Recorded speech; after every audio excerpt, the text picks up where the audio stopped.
Hi. NCERT grade 12 chapter 4 chemical kinetics உடைய book back questions answer பார்த்துட்ருக்கோம். Question number 4.9 a reaction is first order in A and second order in B அப்படின்னு கொடுத்துட்டாங்க. ஒரு reaction எப்படி இருக்கு? 2 reaction இருக்கு ஏ and B அப்படின்னு. ஏவை பொறுத்து நமக்கு என்ன ஆகுது? அது ஃபர்ஸ்ட் ஆர்டரில் இருக்கு. பியை பார்த்தவங்க பி ரெஸ்பெக்டிவ் பி என்ன ஆகுது? நமக்கு செகண்ட் ஆர்டர்னு கொடுத்துட்டாங்க. ஃபர்ஸ்ட் கொஷின் பாருங்க. ரைட் அ டிஃபரன்ஷியல் ஈக்குவேஷன். அப்போ எப்படி எழுதலாம் நமக்கு?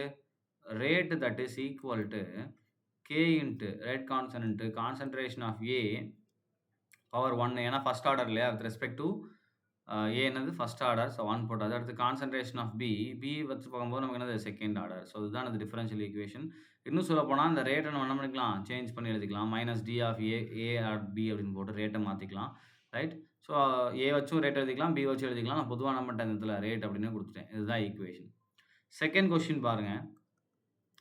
How is the rate affected on increasing the concentration of B 3 times அப்படின்னு கேட்குறாங்க. ரைட். ஸோ ரேட் வந்து நமக்கு எப்படி அஃபெக்ட் ஆகும் அப்படின்னு கேட்குறாங்க. பியோட கான்சன்ட்ரேஷனை நான் இன்க்ரீஸ் பண்ணும்போது ஃபர்ஸ்ட் என்ன பண்ணிக்கிறேன், ரெண்டோடைய கான்சன்ட்ரேஷனை நான் எக்ஸ்ன்னு எடுத்துக்கிறேன். ஸோ ஏவோடைய கான்சன்ட்ரேஷனும் எக்ஸு, பியோடைய கான்சன்ட்ரேஷனும் எக்ஸு. ரைட். ஸோ அப்போ rate that is equal to K into x, அதே மாதிரி நமக்கு என்ன ஆயிரும் எக்ஸ் பவர் 2 எக்ஸ் ஸ்கொயர், அப்படின்னா அது எக்ஸ் கியூப் அப்படின்னு கிடைக்கும். அப்போ rate that is equal to K X cube அப்படின்னு வருது இல்லையா? ஸோ இதுதான் ஃபஸ்ட்டு ஈக்குவேஷன். இதே மாதிரி ஒரு ப்ராப்ளம் நம்ம சால்வ் பண்ணியிருப்போம். இப்போ ஏவோடைய கான்சன்ட்ரேஷன் அப்படியே இருக்குது எக்ஸு, பட் பியோடைய கான்சன்ட்ரேஷன் பார்த்தீங்க அப்படின்னா நமக்கு என்ன ஆயிருது 3 டைம்ஸ் இன்க்ரீஸ் பண்ணுறாங்க. அப்போ என்ன ஆயிரும் நமக்கு 3x அப்படின்னு வரும். இப்போ இதை நம்ம அப்ளை பண்ண போகிறோம். இதை அப்ளை பண்ணால் நமக்கு என்ன வரும்? Rate that is equal to K into x again என்ன ஆயிரும் நமக்கு இந்த இடத்துல 3x ஸ்கொயர் அப்படின்னு போடலாம். இப்போ உள்ள ஸ்கொயர் பண்ணுங்கள், நமக்கு என்ன ஆயிரும் rate that is equal to K into 9x cube அப்படின்னு வரும். ஸோ இந்த 9 முன்னாடி கொண்டு வந்து நமக்கு என்ன ஆகுது? Rate that is equal to 9 into kx cube. அப்போ இந்த கேஎக்ஸ் கியூப் என்னது நமக்கு இனிஷியலாக பார்த்த ரேட்டு. அப்போ இனிஷியலாக பார்த்த ரேட்டை விட 9 டைம் இன்க்ரீஸ் ஆகும். அப்போ பியோடைய கான்சன்ட்ரேஷனை 3 டைம் இன்க்ரீஸ் பண்ணால் ரேட் இன்க்ரீசஸ் 9 டைம்ஸ். ரைட்டா? சரி, அடுத்த கொஸ்டின் பாருங்க. How is the rate affected when the concentration of both A and B are doubled. அப்போ ஏவோட கான்சன்ட்ரேஷனும் டபுள் பண்ணுறாங்க. அப்போ A that is equal to concentration நமக்கு 2x, concentration of A that is equal 2x, concentration of B that is equal to 2x. எக்ஸ்ன்னு எடுக்கிறோம், 2 times என்ன பண்ணுறாங்க இன்க்ரீஸ் பண்ணுறாங்க.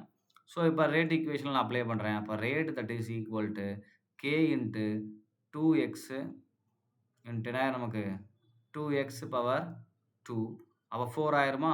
ஸோ அப்போ K that is equal to 2x into 4x square that is equal to K that is equal to 8x cube அப்படின்னு வரும். Right. அப்போ இது எப்படி எழுதலாம்? 8 இன்ட்டு கேஎக்ஸ் கியூப் அப்படின்னு எழுதலாமா? அப்போ கேஎக்ஸ் கியூப்ன்றது நமக்கு இங்கே இருக்கு பாருங்கள், இனிஷியல் ரேட் தான் அது கேஎக்ஸ் கியூப்ன்றது. அப்போ இந்த ரேட்டை விட நமக்கு என்ன ஆகுது? இதோட ரேட் 8 டைம் இன்க்ரீஸ் ஆகுது. அப்போ ரெண்டையும் டபுள் பண்ணும்போது ரேட் இன்க்ரீசஸ் பை 8 டைம். அவ்வளோதான் இப்போ ஆன்சர். ஸோ எத்தனை டைம் அதுக்கு ரேட் நமக்கு என்ன ஆகுதுன்னு கேட்டிருக்காங்க. ஸோ ஃபஸ்ட் டைம் நான் இதை மட்டும் பிஏ மட்டும் நான் என்ன பண்ணுறேன் அப்படின்னா 3 டைம்ஸ் மாற்றுறேன் பாருங்கள். பி 3x, ஆனால் ஏ என்ன பண்ணியிருக்கேன் எக்ஸ் தான் எடுத்திருக்கேன். எனக்கு ரேட் என்ன ஆகுது 9 டைம் இன்க்ரீஸ் ஆகுது. ரைட். இப்போ ரெண்டையுமே என்ன பண்ணுறேன்னா டபுள் ஆக்குறேன் 2x. இப்போ எனக்கு ரேட் என்ன ஆகுது 8 டைம் இன்க்ரீஸ் ஆகுது. ஸோ இதுதான் இந்த கொஷினுடைய ஆன்சர். தேங்க்யூ.